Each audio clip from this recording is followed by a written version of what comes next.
À l'aéroport international de Yaoundé-Nsimalen, c'est 35 à 40 départs et arrivées au quotidien. Un trafic qui prend de l'altitude. À ces jours, on compte 2 millions de passagers sur nos aéroports et on a projeté que dans 10 ans, ça veut dire dans 2030, on aura au moins 6 millions de passagers. Les employés qui y travaillent s'activent pour que les passagers regagnent en temps et en heure leur avion. Une obsession d'efficacité. Une mécanique permet d'acheminer au quotidien plusieurs centaines de bagages. Et la mobilisation humaine n'est jamais à bout de souffle. Si un président constate que son bagage a été détourné, c'est catastrophe. Rayon X, intelligence artificielle, badge électronique, toutes les technologies performantes sont mises. Ce sont les gendarmes du ciel. Leur mission, l'aiguillage des avions. Grâce aux moyens techniques, ils communiquent avec les pilotes jusqu'à l'atterrissage des appareils. Dans cette tour de contrôle, 20 personnels aériens se relaient.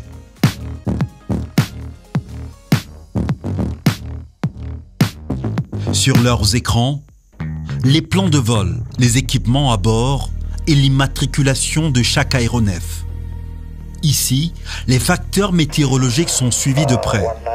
Ils influencent les conditions de vol. 210 degrees 3 knots. Visibility 6 km. Thunderstorm cloud view 300 feet. Broken 600 feet. Future Bravo 2000 feet. Temperature Tuto du point Tuto QNH 1018. Charlie Bravo sector north, northeast, northwest. Trend becoming no significant weather. Dans le domaine de l'aéronautique, 20% des accidents sont causés par une mauvaise météo. En cas de présence de nuages dangereux, les aéronefs sont redirigés vers Douala ou Bangui, les aéroports les plus proches de Nsimalen. À chaque atterrissage, c'est un soulagement. Sur le tarmac, c'est généralement elle qui prend le relais.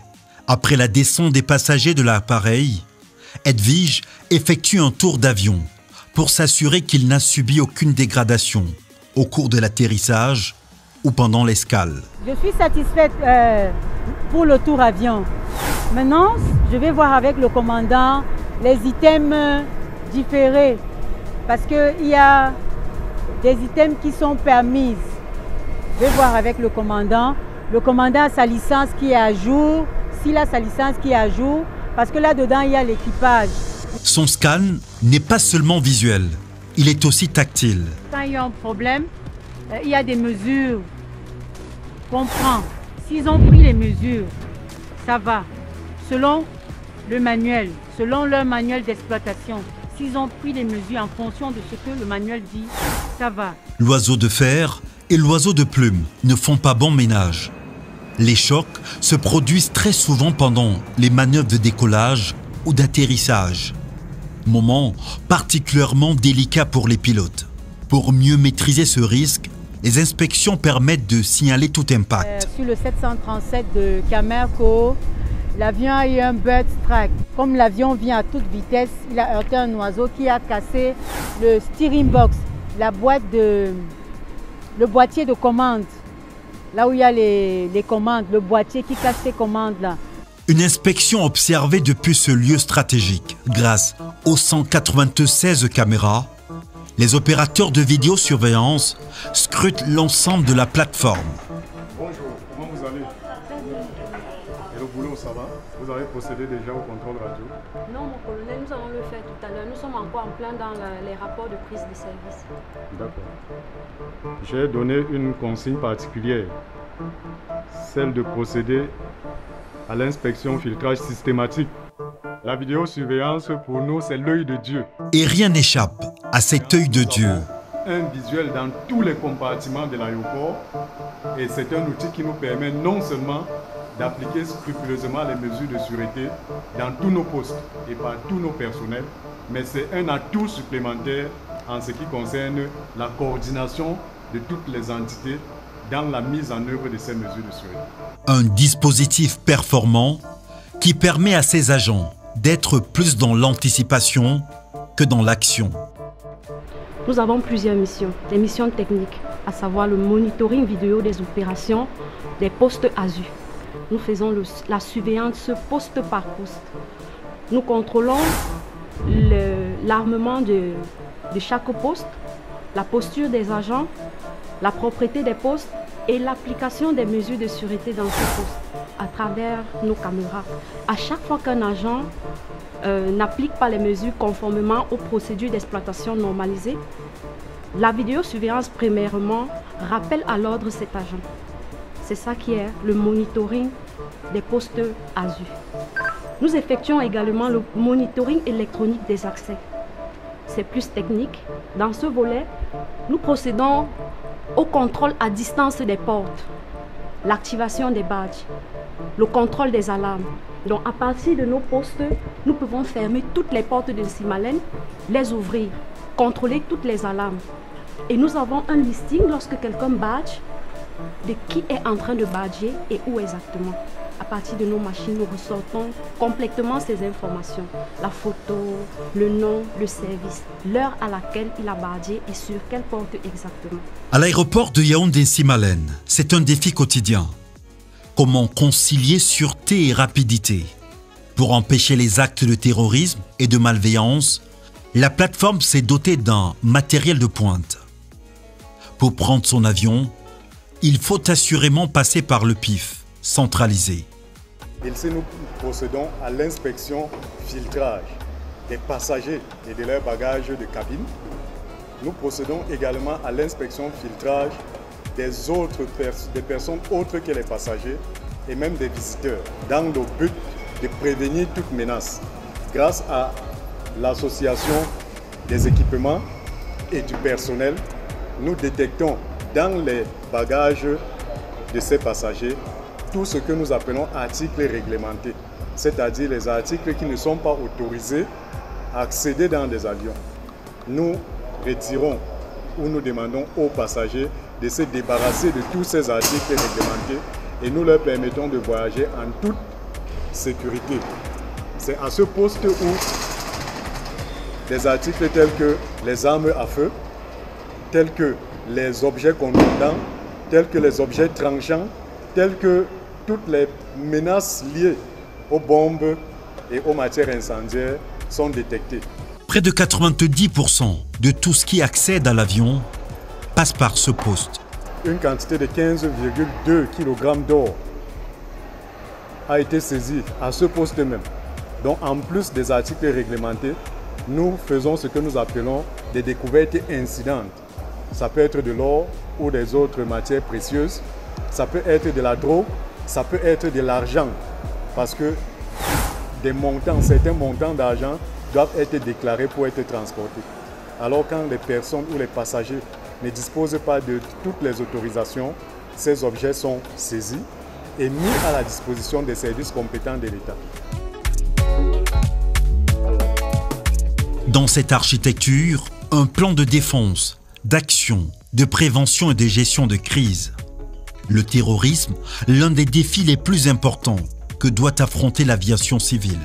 Au cœur de cette réponse, le centre directeur des opérations d'urgence. C'est dans ces centres que toutes les crises, sécurité, se gèrent. Il y a beaucoup d'entités qui vont intervenir lors de la gestion de la crise. L'une des salles les plus importantes, c'est le COC, donc le commandement opérationnel de la crise. Il y a aussi la salle des négociateurs, parce que ce n'est pas toutes les crises qui terminent avec les interventions armées. Donc les négociateurs sont là, qui sont en contact avec les terroristes. Et à travers ces négociateurs, on a, ou bien le COC a l'information des réclamations des terroristes. On a une salle prévue pour l'équipe d'intervention, parce qu'au cas où les négociateurs n'arrivent pas à régler le problème en bonne et due forme, l'exécutif peut toujours, ou bien a le droit de donner raison aux membres d'intervention d'intervenir avec la force. L'emplacement du CEDU est stratégique. Il permet d'avoir une vue large sur les différentes installations névralgiques. Et selon les textes, c'est le gouverneur de la région qui préside le comité de crise, assisté de son état-major. Pour éviter toute intrusion dans le domaine de sûreté, des voies de contournement ont été ouvertes pour aider les riverains à mieux se mouvoir. Pour que rien ne mette en danger ce balai d'avions, à plusieurs kilomètres de l'aéroport, les personnels de l'autorité aéronautique sont à pied d'œuvre. Dans leurs locaux, à la base aérienne 101, des experts travaillent en arrière-plan, sans contact direct avec les passagers. Parmi eux, le directeur de la sécurité aérienne.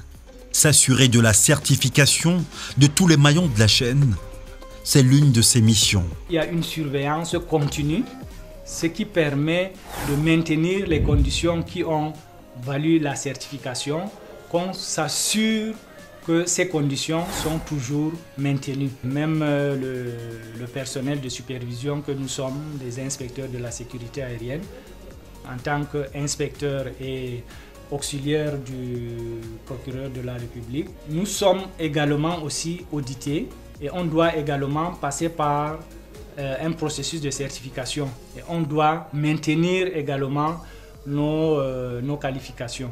Il y a donc des procédures qui sont mises en place. S'il y a donc lors des audits, des inspections, certaines anomalies sont relevées, c'est tout à fait normal. Mais maintenant, il faut examiner donc ces anomalies. Des contrôles rigoureux qui inspirent confiance. De plus en plus, le ciel camerounais attire. De nombreuses compagnies aériennes ont déposé leurs valises au pays. Il y a 16 compagnies internationales qui desservent nos aéroports au Cameroun. Au niveau local, il y a 4 compagnies qui font le vol domestique, 2 qui font dans le transport aérien commercial et 2 qui font dans le contract flight, ça veut dire avec le pétrolier. À ces jours, on compte 2 millions de passagers sur nos aéroports et on a projeté que dans 10 ans, ça veut dire dans 2030, on aura au moins 6 millions de passagers. Parce qu'en dehors de ces chiffres-là, il y a beaucoup de compagnies aériennes, il y a beaucoup de demandes au niveau de l'autorité aéronautique, ça veut dire que les compagnies aériennes qui comptent desservir le Cameroun, et ça c'est une preuve que notre espace aérien est sûr, pas seulement l'espace aérien est sûr, parce qu'il y a d'activités qui font venir cette compagnie aérienne. Au quotidien, mon travail quotidien, on regarde plus par les demandes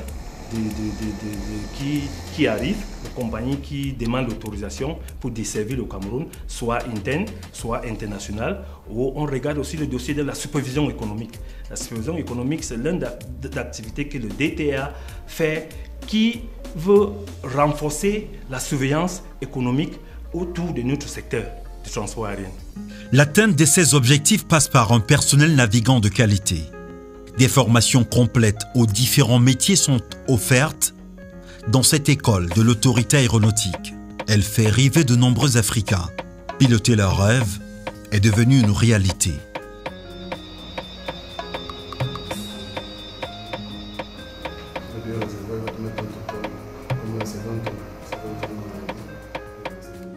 Dans cette institution, les offres de formation intègrent la sûreté et la sécurité de l'aviation civile, ainsi que la maintenance et le recyclage des aéronefs. Notre école de formation forme dans toutes les spécialités de l'aviation civile.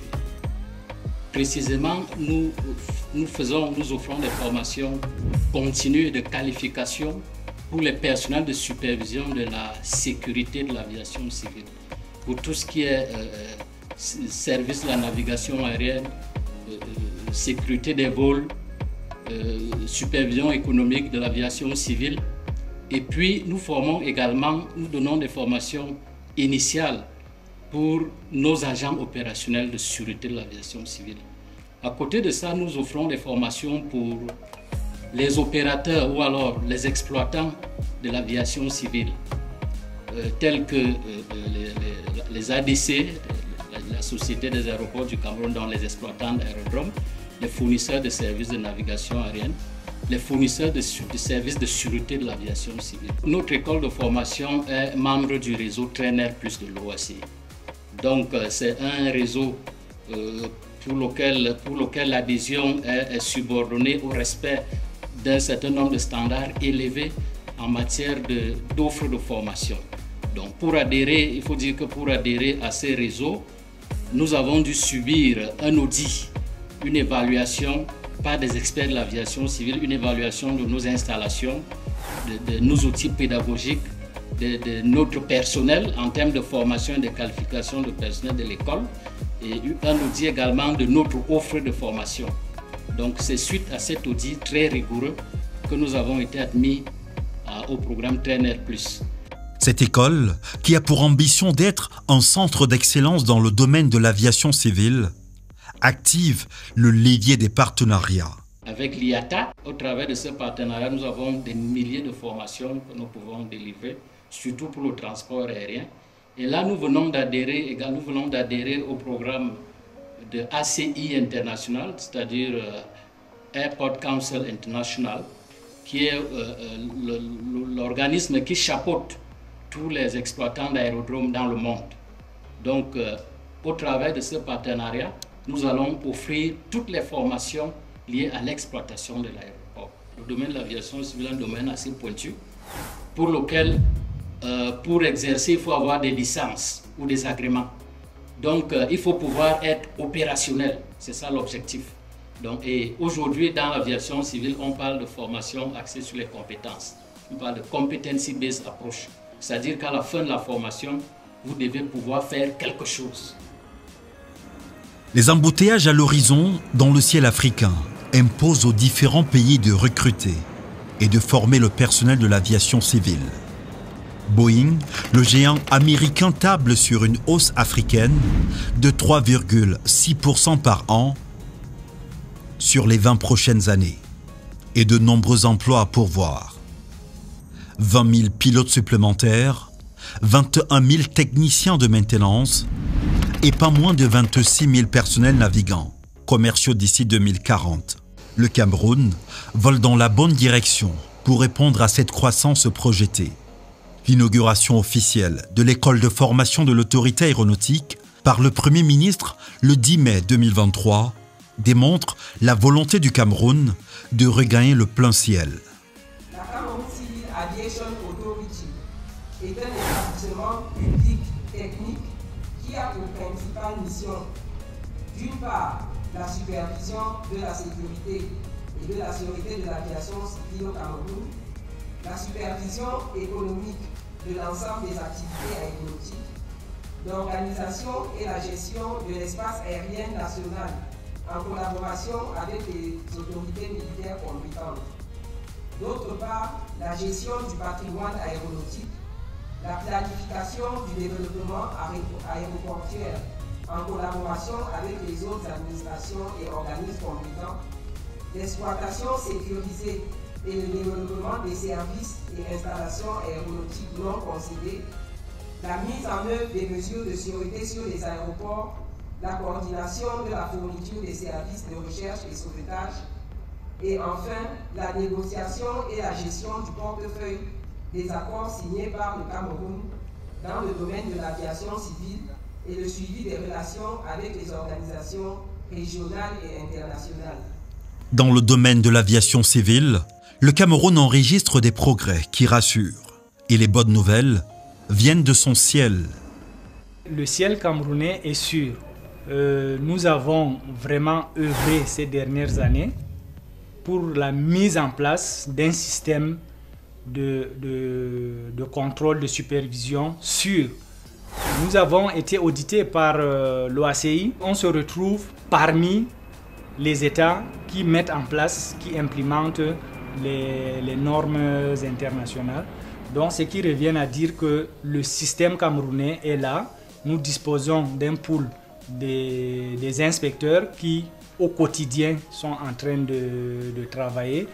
Et nous avons un plan de supervision qui est H24 actif.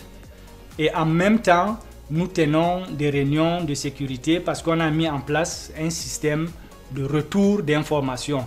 Si un avion qui se trouve à Maroua ou à Garoua a eu un incident, nous sommes automatiquement informés. Nous avons des contrôleurs techniques au niveau des aéroports qui envoient l'information et nous les traitons avec tout l'ensemble des inspecteurs parce que nous avons une plateforme pour examen étant donné qu'il y a plusieurs domaines dans l'aviation et nous intervenons H24.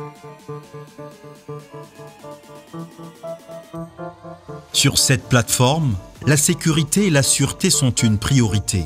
Au poste d'accès routier de Nsimalène, le chef unité ASU de l'aéroport supervise le travail de ses équipes. Ces hommes et femmes le savent, ils doivent garder une étanchéité sans faille de la zone. S'assurer qu'aucune arme ou engin explosif n'est introduit à l'aéroport. Les véhicules sont passés au peigne fin. Notre mission consiste à prévenir la menace. Et dans cette mission de prévention de la menace, nous avons des différents postes. Et à ce poste, nous effectuons ce que nous appelons de l'analyse comportementale, du profiling, afin de déceler si quelqu'un présente des signes de menace. En plus de cette analyse comportementale, nous faisons des fouilles aléatoires et de l'identification des personnes et de leurs véhicules. Vous constatez ici, par exemple, que les agents de l'unité opérationnelle de sûreté sont accompagnés par ceux de la gendarmerie nationale. Les agents des forces de l'ordre sont là pour appuyer l'unité afin de contraindre les usagers à se soumettre à ces protocoles d'analyse comportementale et de fouilles aléatoires. À l'intérieur, un avion vient de s'opposer. Après les formalités d'usage, les passagers attendent leurs bagages qui leur parviennent sur un tapis roulant. Les agents de sûreté sont en alerte pour éviter toute confusion de bagages. C'est normal que vous soyez fatigué. Non, c'est normal. Effectivement, c'est normal. Sinon, déjà au Cameroun, c'est bon. D'accord. Vous êtes très content de retrouver les siens, n'est-ce pas? D'accord. Je vais vérifier pour savoir, parce qu'avec la fatigue, vous confondez souvent les bagages.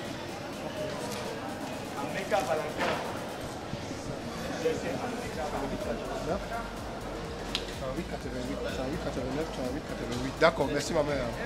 D'accord. Bon repos. Hein?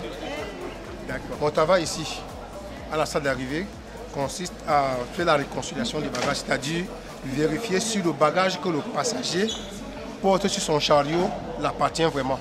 Parce que sur ces petits talons que vous voyez là, vous avez le nom du passager. Vous avez un numéro de série qui est affecté à chaque passager et ce numéro de série ne coïncide pas. Mais si vous êtes 2000, ça ne coïncide pas. Si vous avez 5 bagages, vous avez 5 numéros différents. Vous avez compris, non? Parce qu'il y a souvent certains passagers avec la fatigue, comme la maman vous venez de suivre. Il dit, oh non, je suis pressé, il prend le bagage de quelqu'un d'autre. Parce que c'est même les personnes le plus haut gradé de l'État qui créent plus de problèmes. Si un président constate que son bagage a été détourné, à l'aéroport international de Yaoundé-Nsimalène, les vents sont favorables. La plateforme ne dort presque jamais. Son ambition, progresser en termes de qualité pour que le